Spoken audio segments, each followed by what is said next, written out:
3, 2, 1. Off you go. Kia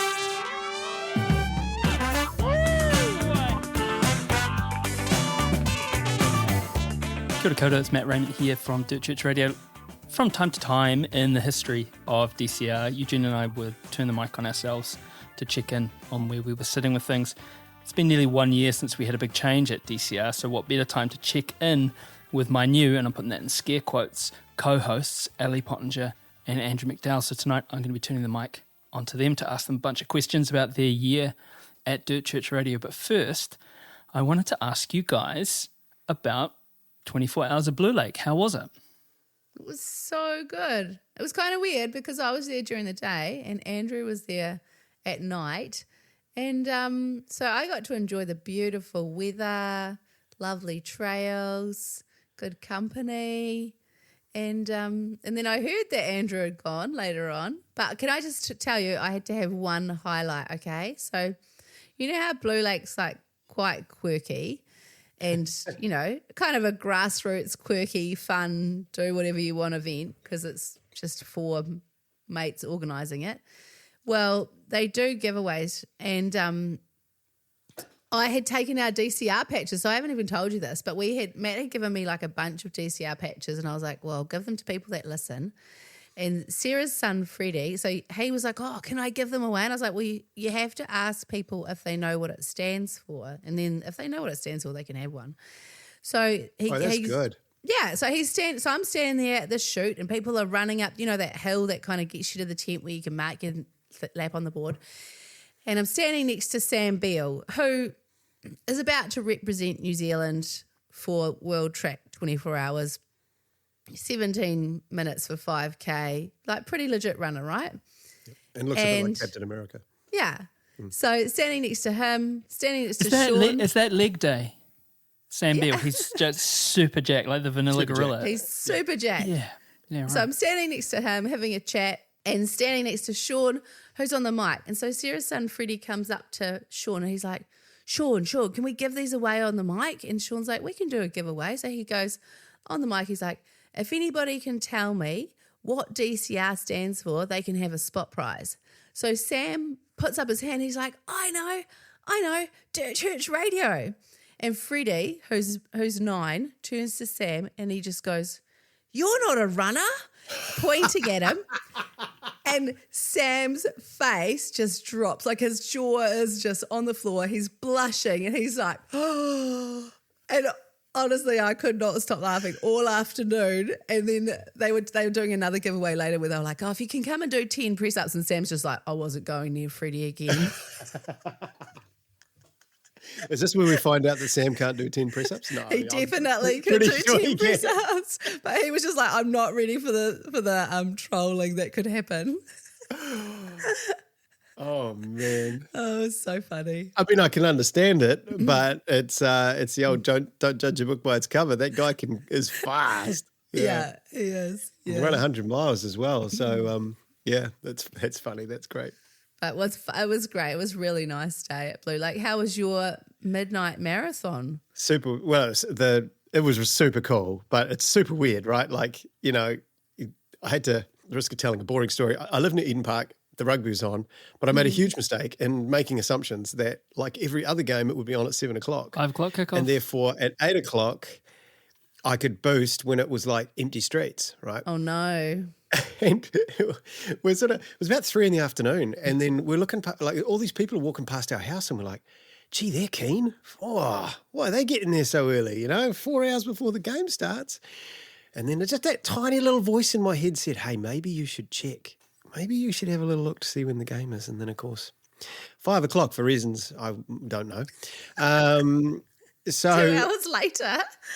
the game was 2 hours earlier, but I had to sort of adjust my entire barometer as to my evening plan and sort of go, okay, I can't leave too early because that's abandoning children for too long. So I need to leave as late as possible but not get totally screwed by everyone leaving Eden Park. So it became this tight juggle. But then what I also didn't anticipate was the curveball from the Moon Festival at Potters Park, which was another like 10,000 people. And basically my house was sandwiched between these two massive events. So it was this escape from Sandringham.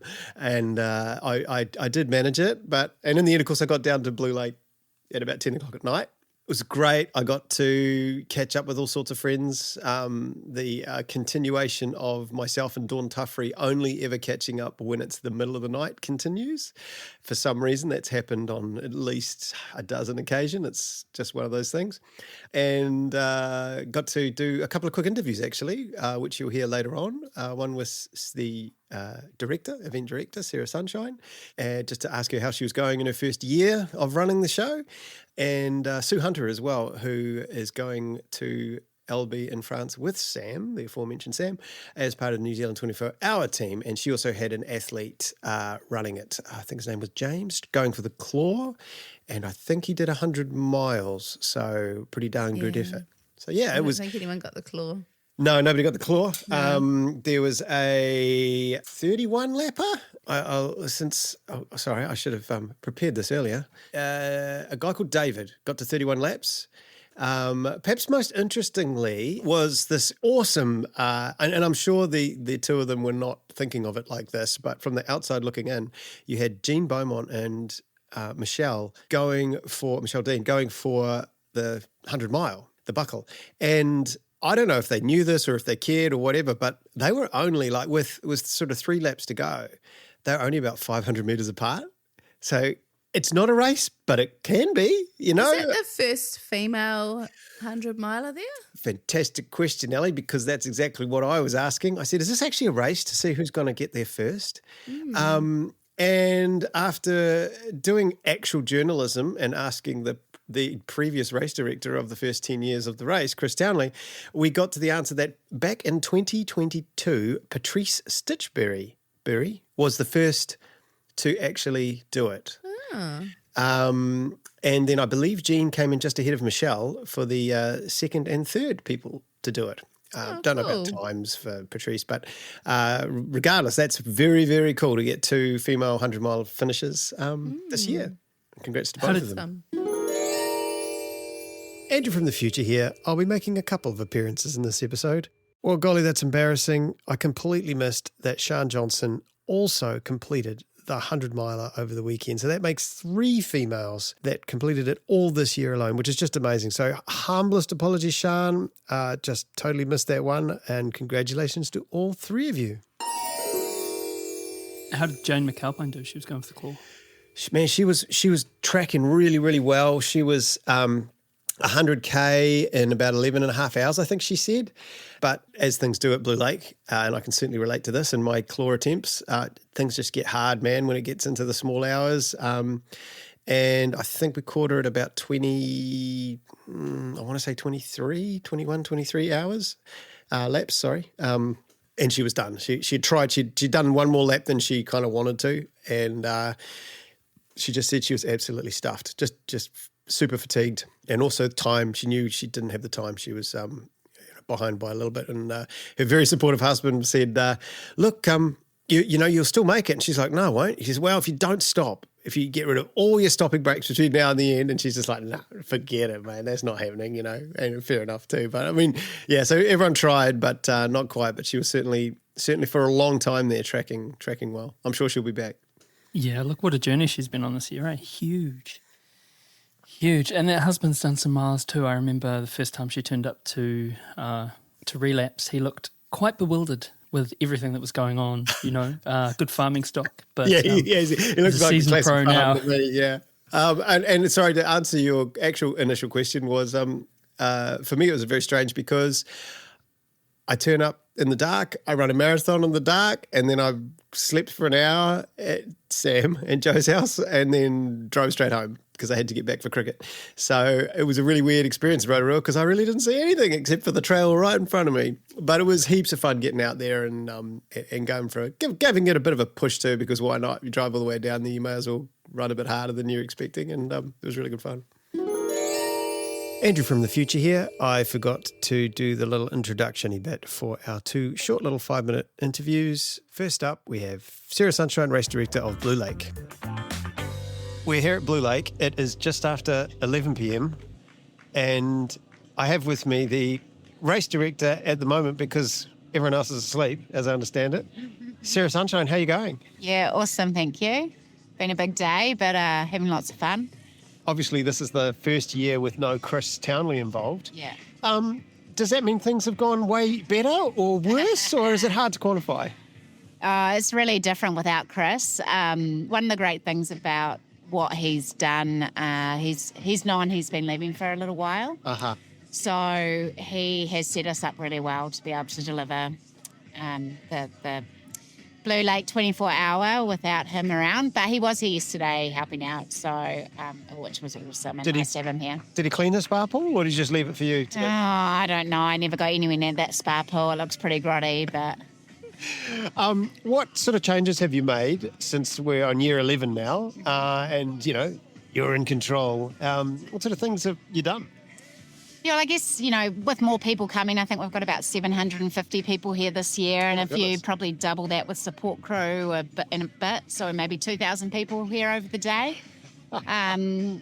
We've introduced a number of kind of safety bits and pieces. And I think we try not to make it, you know, we try to keep it really grassroots where we can and just introduce that without people really noticing. So that's been some stuff. We've got food carts nowadays. We just try and make it like an event that's really cool to come to, and you can get everything you need while you're here. So, yeah. I mean, I couldn't believe I turned up here an hour ago, 10 o'clock, and I was kind of thinking about previous years, and, you know, around that time, getting towards midnight, basically you can park wherever you like, it's nearly empty, and that's, you know, there's a few people hanging around, but she's pretty quiet. It was nothing like that this year. I had to drive around for a car park at 10 o'clock at night. Yeah, it's Kurt asked at the start how many people were new, and I would say over half the people who are taking part today are new, and lots of them are here just to run for 24 hours. So they're not here to do the mug or the buckle like people were in the older days. They're here just to run for 24 hours. And so that's probably why you're seeing like this, we're blown away by the amount of people still out on the course and the supporters who are, you know, out here. Normally it's a few people. So yeah, it's crazy times. I mean, I've been out here in the middle of the night far too many times, and it's really lonely normally, but I'm just watching everyone come in. There's a constant flow of people still going. Yeah. That's remarkable. Yeah, and it's awesome for the people who are out on the course and maybe feeling a bit tired. And we've got the midnight marathon about to start, so there'll be some energy there, the 4 a.m. half. So, yeah, it's just pretty awesome, really. Well, so we've got a fella coming in a full fire suit right now. Yeah, that was Paul. He did his first 100 last year in a full fire suit. He was fundraising. And he'd only done a marathon before that, and he did 17 laps, so it was pretty epic actually. And he's come back because he loved it so much. Yeah. Mate, has he got different goals this year? Yeah, I haven't had a chat with him about what his goals are. Okay. He was fundraising for a young girl who came down and did a lap as well. He comes down from Whānau. Oh, that's a phenomenal effort. So we've got a few people trying the claw this year, giving it a go. Yeah. Anyone on track at 15 hours in? Yeah, it's interesting. It's a close battle there. We've got James out there. What's James's surname? And Jane McAlpine. So they're both on track at the moment. Wow. There were 4 that started. There's 2 really still in the mix, and I think, you know, both of them are really strong contenders. I mean, known Jane for a long time, so I'm really hoping that we see her get it. And we've only had the claw go twice before in 10 years. So. Don't I know it? Right, so, you know, someone was saying before that, like, everyone gets to midnight and then they fall over. So let's hope that we get these 2 through and get someone to take home that claw in the morning. Well, wouldn't it be amazing? First female, that would be something. So go, Jane. Fingers crossed for the best on that one. And look, I just congratulate you on what appears to be a massively successful event so far. Obviously, we're getting into the little hours soon. Yeah. The weather's amazing. Are we expecting any rain overnight? No, we're not actually. We're looking at the rain radar before, and I don't know where it was meant to rain all weekend, and it seems to have left us alone, which is awesome. Yeah, it's perfect running weather out there. So fingers crossed, and we'll see how it all shakes out in the morning. Yeah, enjoy the midnight marathon. Thank you, Sarah. No Dirt Church Radio. And now, here's Sue Hunter. Continuing our Dirt Church late night interviews, I have with me Sue Hunter. She's got a pretty big event coming up. Do you want to tell us about it? We're going to France, Albie, and doing the 24-hour World Champs. 24-hour, yeah. Thanks to Sarah for yelling through. Was that number 17, actually? Just giving you some vibes and atmosphere. How far away is it? It's October 18th, so 3 weeks. 3 weeks away. How you feeling? Nervous, very nervous. Yeah. You've done this before. You've travelled. You've you know. This will be my third New Zealand event, but the qualifier, in order to get here, I managed to hit a PB. So the pressure of feeling that PB is quite epic. Do you feel, though, that might be a trajectory and the PB is just part of the journey and you're on your way to even higher heights? It's part of me is like, yeah, I've done the 181, so I can do it again, right? The other half is like, how the hell did I do that the first time? What did I do to make it happen, and how do I replicate it? Sure. Yep. I can understand there's a lot on your mind, but have you been to France before? No. Oh, wow. So I have not travelled, aside from Sydney, but let's face it, Sydney's just an extra city of New Zealand. Before starting running and doing this 24-hour stuff, I had never travelled. Oh, wow. So since doing the New Zealand stuff, we've now been Taipei, Canberra, now going to France. Oh, my goodness. Hopefully going to Japan. So Next year, yeah. yeah, Oh, that's so exciting. I didn't realise. yeah, I'd never travelled. It's certainly long distance running is a heck of an excuse to go see the world. Oh, absolutely. From a person who grew up obese and not doing anything with running at all, to now actually having that as an excuse to travel around the world is just phenomenal. Yeah. Yeah. I'm so excited for you. I mean, no, just to add to some pressure, but I am expecting big things. So am I. You know? Your build-up's been okay? Between my training, my work, and then my other jobs on top, because, I mean, I do like 3-4 jobs. What's your main job? Well, there is no main job, but I do PT, I'm a RPM instructor, I'm a rehab specialist, and boot camp holder. Yeah, Busy. Oh, and a run technician person. So I check people's running and how they run. Gotcha. Yeah, okay. Oh, my goodness. Well, are you going over for a week? Yeah, we go over on the 6th, so I've got a good, week and a half? Yeah.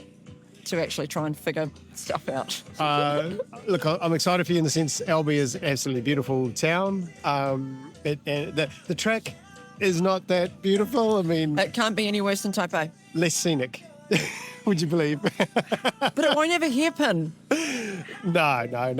You'll do some good distance. I'm sure you'll do some good distance. Well, all the best. Look after yourself over the next 3 weeks. The money's in the bank, the job's done, the training's done. Let's not overdo it now. And I can't wait to have huge FOMO and watch along online. The hardest thing about the whole thing is tapering. Yes. In your mind, you know you've done all the work, you're absolutely screwed, you're just knackered. But it's like, what do you mean back off?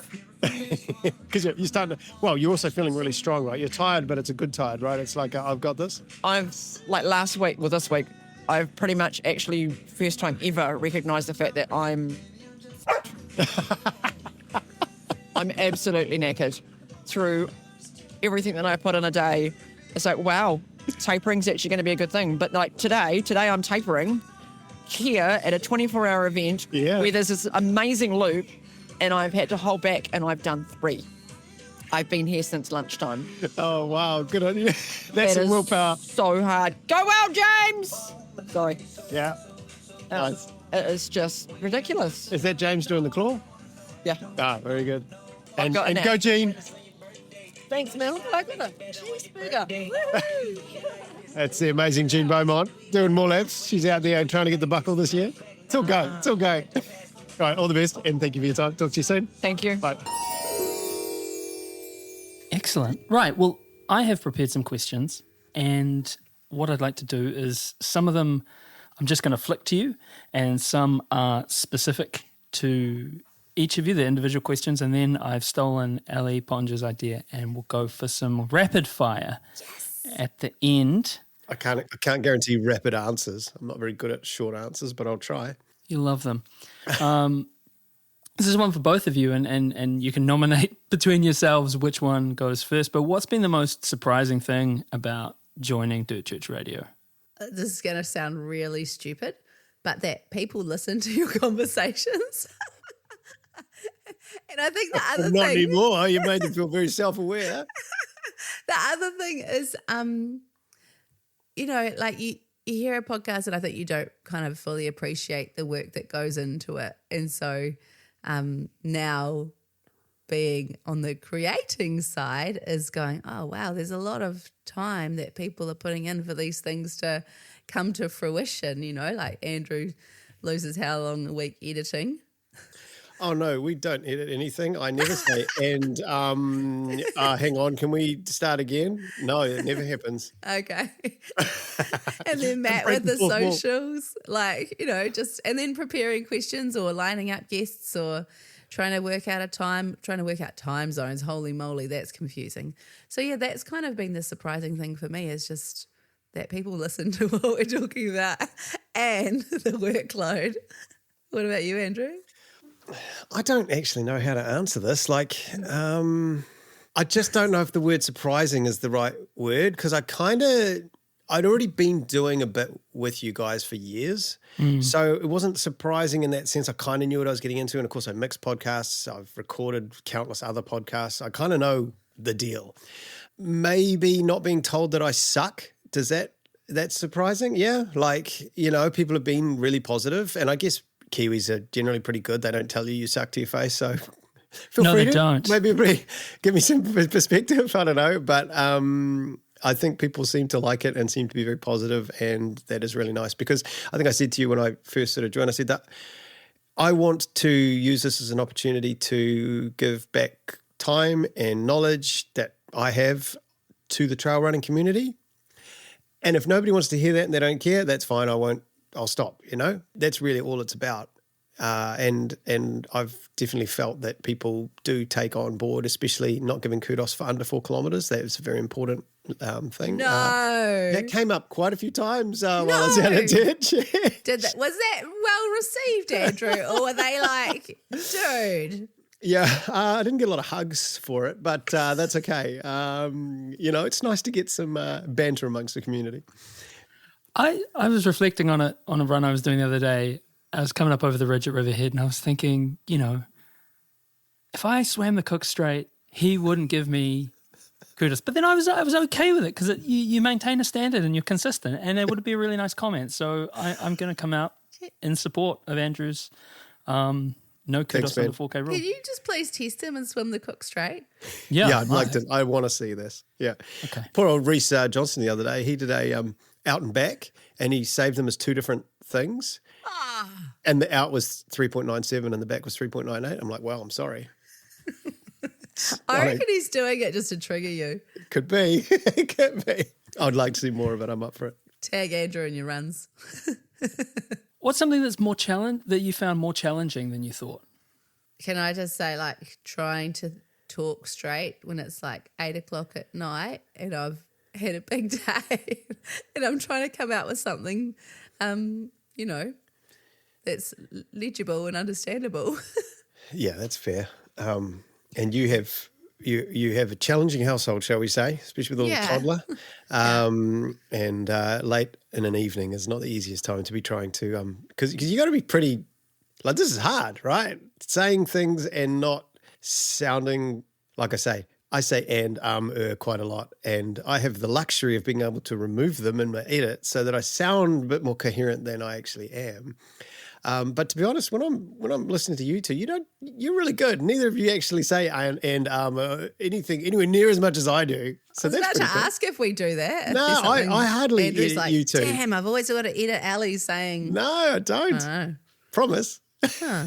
I'll show you the edit sometime, and you'll see this massive chop of me, and you guys are just this lovely smooth thing. Breaking a lot of fourth walls tonight. No, this is the good stuff. And tell me about the inverse. Tell me about something that you thought would be challenging, but the process has been really sweet as. Was there anything you were nervous about or you thought that would be really confronting and you're like, actually, that's fine?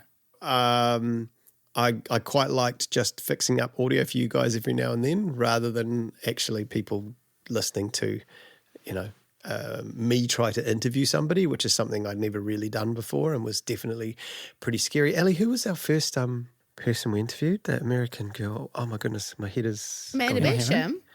Yeah, she was our first interview, eh? Or she was I mine. remember. And I was pretty damn nervous about that. Like that, I'd find it easier to interview, I don't know, a politician or some sort of profession that I don't really care about, because I enjoy trail running so much. I find these larger than life people, like these elites and that sort of carry on, a little intimidating to me. That makes sense? Yeah. It's not really an answer to the question, though, is it? Sorry. I think No, I'm not totally very is an good at answer. this. Like these are really hard questions. it is for a me. hard question. Like I thought having a chat would be easy, and I didn't really realize how, like, I've been really trying to work on kind of like my segues or how to lead into the next question, like not just kind of be like boom, boom, boom. So there's quite a lot of craft to it that now I can recognize and appreciate in people like Matt and Eugene and other podcasters and journalists that do a really good job of it, because there's actually, a bit of a knack to it. This is the thing, isn't it? It depends on who we're interviewing, because not everyone who can run good can talk good. Actually, that's definitely one of the surprising things. Is I just assume that these good runners would just be total conversationalists, because some of them are, and those are the ones you hear from a lot. So you're like, oh man, these guys have got like gift of the gab and they can run fast. And then you talk to somebody like, whew. One of them who shall remain nameless, I edited out nearly 10 minutes of silence while they thought about an answer to the question, because it would have been really painful to listen to. What they had to say was great, and it was a really cool interview, but just the pace of it was fairly punishing. That was surprising, is that everyone is quite different, and you gel differently with people,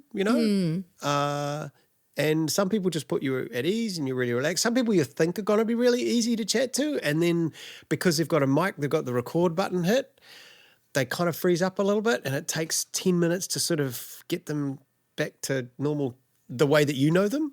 And that kind of surprised me. Yeah, it'd be good if we could sign a waiver with people that was like, we will record you off mic. Yeah, I Because reckon. some of the Oh my best God. conversations you Always. get. You've mentioned it before, Andrew. Is some of the best conversations we get with people is when they're chilling out.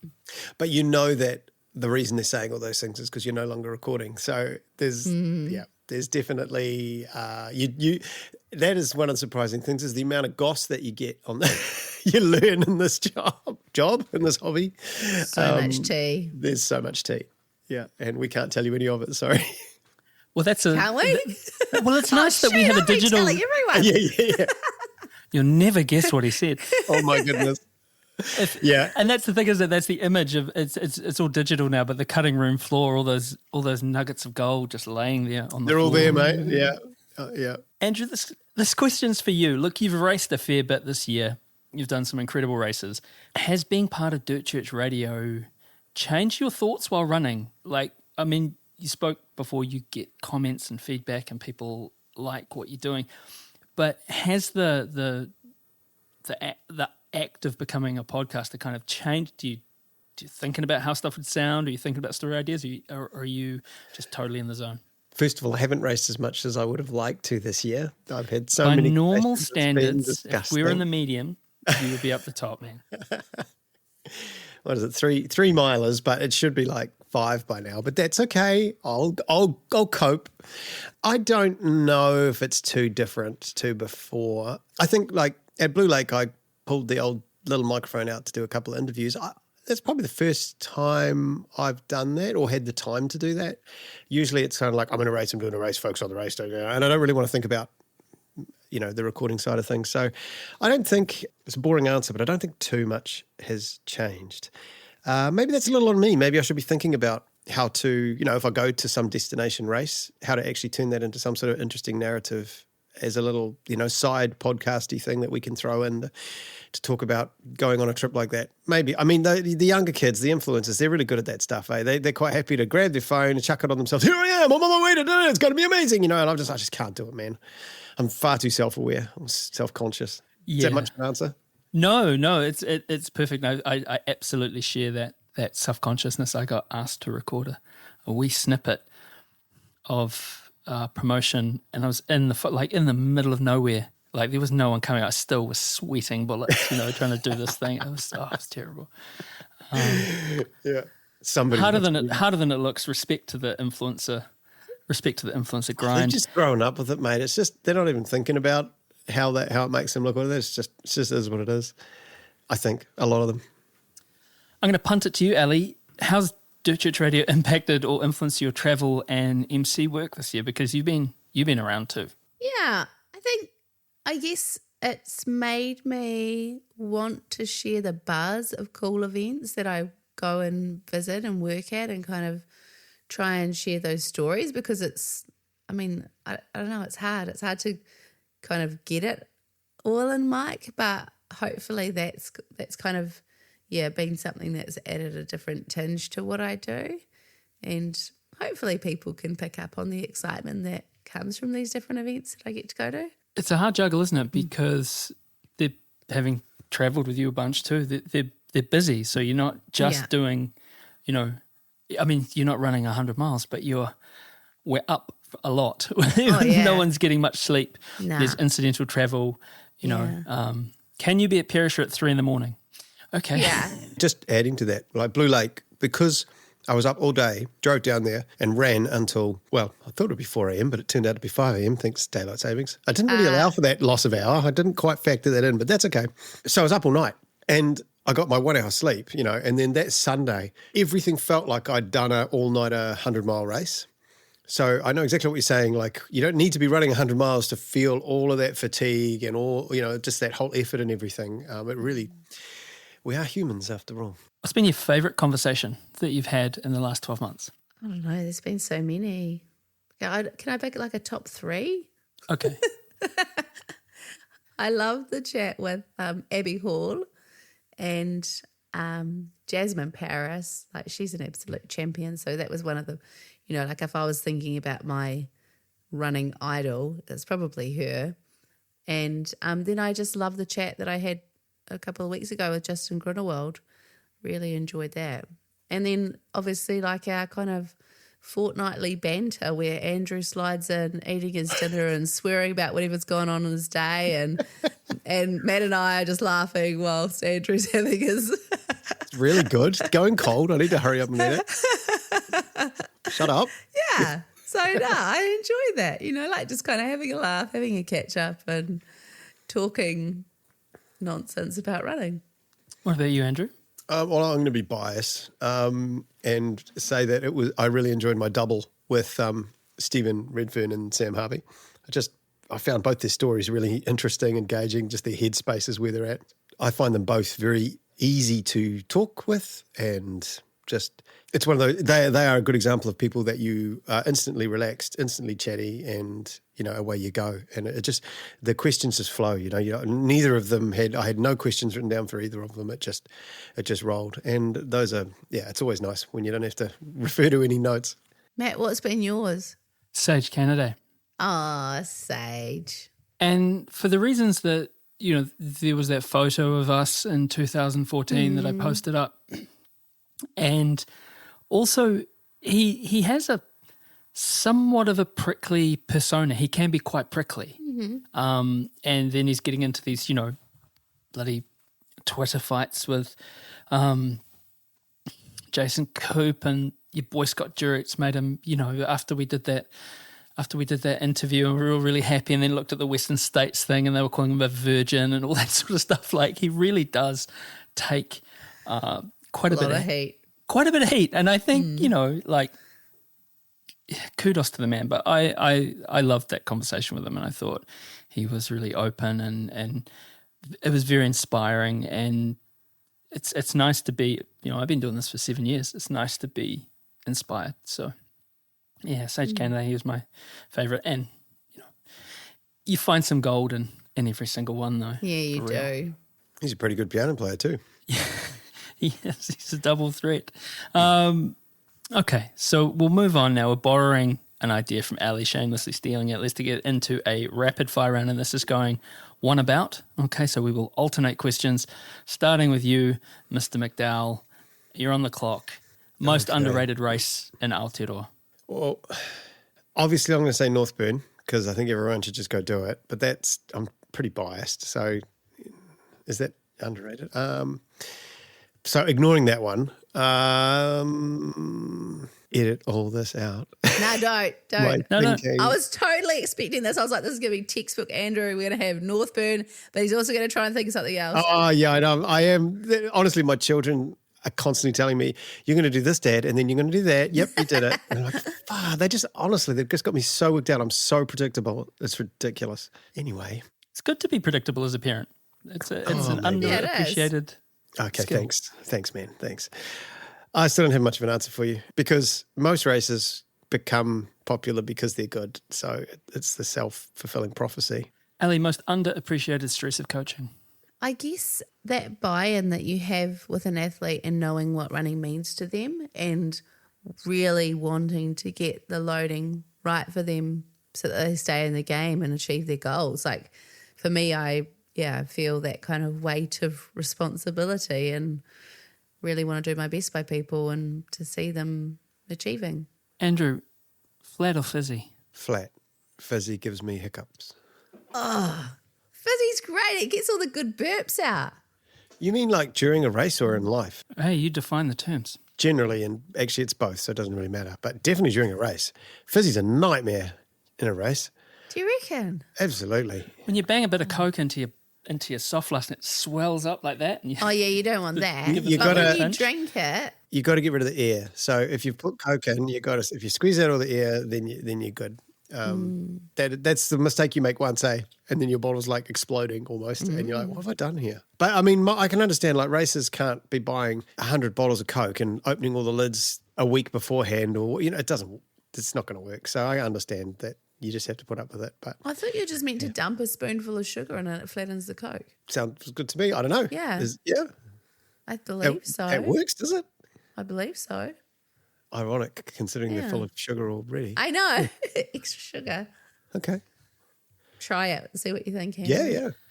Ali, what's the most surreal or funniest excuse that anyone's ever given you for not hitting a prescribed workout? It's not an excuse, but, well, more just like people haven't read the notes properly. So some of the random stuff that people have gone and done because they haven't read the notes about how to do the sessions. So like back-to-back long runs, I think it was Mel Mack ended up doing did she end up doing 2 marathons in a day or 2 half marathons in a day? But they were meant to be, like Saturday, Sunday. It was quite early on. And we were like, wait, what have you done? Quality double day. Take the Yeah. next day off. Fantastic. I know Megan Coffey, she was the winner of UTA Mila this year. She'd, years ago, turned her repeat session into a hill rep session by accident. So she kind of like doubled the effort. So there's again, it's like not reading the notes properly. So you just I think that's more it. Like I'm trying to think if there's been any other funny ones. I mean, people forgetting shoes or forgetting sports bras or clothing items so they haven't been able to go for a run. Andrew, what's your favourite key to composing? F sharp major Thank you. Perfect. or G flat major. I'm fine. I can swing both ways. Why? It's the most beautiful key. Everything sounds lovely. It's a rich, warm key. Who knows why, but it is. Obviously, it's a little more challenging. F sharp major has 6 sharps, so you're mainly on the black keys. A lot of composers will use that when they need a cue to sound rich and warm. An additional question, Andrew, what's your favourite overall key? And by that, I'm talking about any type: house key, boat key, bike lock key, car.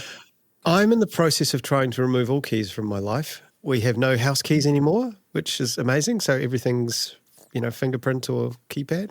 Neither car uses a key, like it's all the proximity stuff. And I still have a key for my studio, but I'm going to get rid of that too. So my favourite key is no keys at all. I hate them. Solid answer. Ali, bush or beach? I'm going to say both. Something like Toys Track where you get the best of both worlds. That's a dream. Which track, sorry? Toys Track. Where's that? Oh, have you not run Toys, Andrew? Whakatane. Yeah, that's an awesome event too. Yeah, so you get a bit of bush, bit of beach. That's the Is that up dream. on the hill there, that at Whakatane? Yeah, so it goes over. So the bush section goes over the hill, and then you come around kind of that coastal section. So there's kind of stairs, and you run along the beaches. Yeah, or Tara Wairere. Oh my goodness. And then over the hill again to get to Ohopi Beach. So it's pretty cool. Yeah. I had to play the last post at Ohopi Beach once Did you? for a veteran that died. No pressure, just like there's a cemetery there. I think it must be up the hill somewhere there. It was a long time ago. I was a teenager. And there's nothing like having a whole bunch of veterans standing around a grave with you playing the last post up on a windy, isolated hill to put the fear of God up you. We're okay, though. We're okay. It's quite a solemn moment. Yeah, sorry. Yeah. No, it's lovely. What an honour and what a good thing to do. It certainly is. Gun to your head, one distance for the rest of your life, Andrew McDowell. You can't prefer to run distance. You can only run one distance for the rest of your life. Every run. What is it? Like Oh, every day. run. Oh, Yep. Well, that changes the answer, doesn't it? One race distance? Easy. No, one distance. Well, I guess it would be 10K. Supplementary question one, what surface? You have one surface. That includes varied topography. Like This is very non-Sage candidate, any distance, any surface. one distance, one surface. That's my coaching. Yuck, I hate it. Oh, I don't know, man. Like, variety is the key of life. Can I, Not like... in this scenario, it's No. not. I guess it would be a dirt trail with some occasional things in it to keep it interesting if I had to choose one, but that would be hell, having only one surface to run on. I'm surface agnostic. I like to run on everything, from a running track to horrible, rocky, climby things. Ali, what about you? Oh, I didn't think I was going to get that. Damn Well, it. no. I'm changing it up, I'm unpredictable. No, it's stink, isn't it? It's a dumb one. Yeah, that's a hard one. I think I'd probably be 5K because then you could do double days or triple days if you wanted. And then You're introducing new options to The the loopholes. The loopholes. Am's just going to work out. I'll work it out. I'll work out a loophole. And then surface, it kind of has to be trail, doesn't it? But then it's kind of limiting because, like, what if you're somewhere where there's only road and then you can't run? So that's kind of sucky. What you do is you grab some rocks and you sprinkle them in front of you. Oh, while okay. you're- Yeah, just have a dirt chucking out. You know, like Yeah, that yeah, feed the throw chicken some- dance move. people with you do that wheelbarrows. with your bum bag of dirt. Yep. Sorted. Okay, we've found some good loopholes, Andrew. And then after you've done it a few days, it'll just be there permanently. All right, Ali, choose this one at your peril. Most overrated race in Aotearoa. I didn't want to get myself in trouble, but I'll still get in trouble because the wild. Why? Oh, no. Come on, it has to be the most overrated. It had all this big hype. People invested. There were talks about it. Like and- literally invested. Yeah, invested, and you I'm had never getting my $800 What was back. it? The certificate thing or something? And Oh, the passport to be wild? There you Passport of go. wildness? And then no race. So it's good. That's got to be the most overrated. Come on. If you're listening to this, Mel, we're very sorry. He's not listening to this. We were down at Blue Lake when notice of the cancellation came through, and people were legitimately crushed. It was so Oh yeah, you would have hard. been. People were using the Blue Lake as their big last training run, and we understand that things happen. It's not Yeah. it's not taking a dump on anyone personally, but yeah, that was a It was probably the fittest I've ever been leading up to that race. I've been going super hard for that Andrew. one. that's terrifying for you. That sucks. I was gutted. I was going to crush that. I was going to win by 4 hours. It was going to be amazing. And no one will ever know. So do I get a tick for that? Is that most overrated? That's a good Yeah, one. it's your it's your metric. My hot take. It never happened, so it doesn't count. Oh, I'm just bitter. I'm just very bitter. In your opinion, female performance of the year in the ultra scene? Oh man, see, this is so hard because there's two, eh? It's Katie Scheid, Ruth Croft, Katie Scheid, Ruth Croft, Katie Scheid, Ruth Croft. I can't separate them. They're both amazing. They're both absolutely crushing it. And if I say Ruth Croft, I'm being biased. If I say Katie Scheid, I've got recency biased. I mean, what to do? I'm refusing to answer. You I'm can not hold choosing. two ideas in your head at the same time. First equal. Okay. And not Courtney for probably the first time in a fair old while. So, Ali, here's a conundrum. Would you rather have socks that just screamed, literally screamed, when they were wet, or shoes that whisper secrets to strangers? What kind of question is that? It's a quick fire question. Is it my secrets? It's just secrets. It could be anything. It could be what's in Tutankhamun's tomb. Oh, no, then Why'd they definitely fake the the movie? shoes. I mean, your secrets would be in there somewhere. Oh, well, that's but then running around screaming doesn't sound fun. So I'm running through going to the go night. secrets. I'm going to go secrets. Ali, opposite of Andrew, male ultra running performance of the year. Male performance. Yeah, it's a tough one, hey. I actually think it may be one of our guests that we've recently had on, Phil Gore. I was trying to kind of mull over all the runs that can be taken into consideration, and I think maybe it's that. Undeniable. Yeah. What a performance. My goodness me. World bestriding. And this is for both of you. And Andrew, I'll knock it to you because Ali answered the last one. You could hit one big international race with Dirt Church Radio. Which one is it? You mean go there and Yeah, interview it? go there and record a podcast and hang out. That's really hard because if I'm doing the race, I don't want to be doing anything else.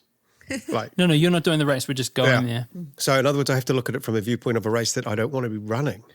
Yeah. And that makes it enormously difficult Because you want to run all the races. because I want to run all the races. So what race would I like to be at but not be running? I can't think of a single one. Maybe the Spine, Oh, interesting. because I think even if you were working, you'd still go on an adventure. So yeah. And English speaking, which is quite helpful. So yeah, I think that one. Ali? I just think UTMB because there's so many cool people there that you'd have a yarn with. I mean, I've been to Chamonix before and it was a good time. So, you're having cheese fondue with friends and going hanging out and enjoying the beautiful mountains. So I think that would be pretty fun to go there and podcast and talk shit and enjoy the area. What about you, Matt? I would have to say UTMB for real, because I haven't been to Chamonix and it's somewhere I really want to go. I think I might get a little bit freaked out. I'm not normally one for a distaste of crowds, but I think that one might do my head in a little bit. Maybe, yeah, Andrew's shaking his head. He's been to the bakery and seen the dudes in Oh, my the God. white calf sleeves. Tour de Jean. That Oh, yeah? really, really interests me. Just being in that area of the world and that challenge. That's me. Okay, finally, both of you, hopes for the next 12 months. And that could be running hopes, that could be Dirt Church Radio hopes. And I don't want to get too sort of kumbaya because I know the world is a particularly fraught place at the moment. But any general hopes that you have for the next 12 months? For Dirt Church, I definitely want to keep continuing to learn about what we're doing, but also get a lot more engagement from everyone. I want to hear a lot more from people who listen, their thoughts. I think most people, and of course, generally I was the same, like you listen to a podcast and you go, okay, and move on, right? It'd be quite good to sort of just hear what people want to hear, like what sort of, like the format, do they like it? Do they not like it? Are there things that we're not doing that people would like to hear? When, we can take all that on board and just keep providing people with entertaining stuff about this lovely sport. And running? I would like to hopefully get into hard rock if America is not on fire. I think statistically parts of America will be on fire during Hard Rock. Yeah, it is actually a good point, yeah. Including often somewhere near that course. So let's hope not that. What about you, Ali? I like your answer, Andrew. I think that's a good one. Like, it's nice kind of we put something out into the void, but hopefully it's not a void. Hopefully we do hear back. Like I love hearing back when people have said, oh, I loved that chat, or that was really funny, or I thought this about what you guys were talking about on the AidStation, and you were right, Ali, the Olympics should definitely have trail running. No, hang on. and under 4K runs do count. But When will they learn?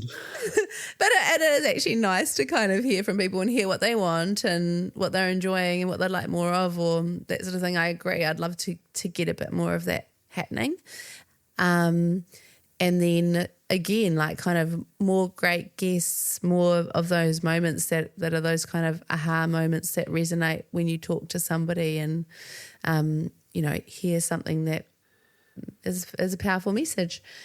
And then I guess when it comes to running, like, oh my God, just health and being able to do it. I'm so grateful for when I can be running. So, that's what I'm hoping for, just be able to do some runs and have some cool adventures and hang out with mates and see beautiful places and, share the buzz of fitness and the beautiful outdoors. What about you, Matt? I'd like my bursitis to go away. Oh, It's been a slow process. And I'm definitely on the right track, but man, it's frustrating and having, having never had to cope with it. What is a relatively minor, in the grand scheme of things, impediment? I don't like my foot burning and feeling like it's going to fall off from time to time, and that's happening Can't less and think less. why. But hey, I can't think why that might be an issue. Yeah.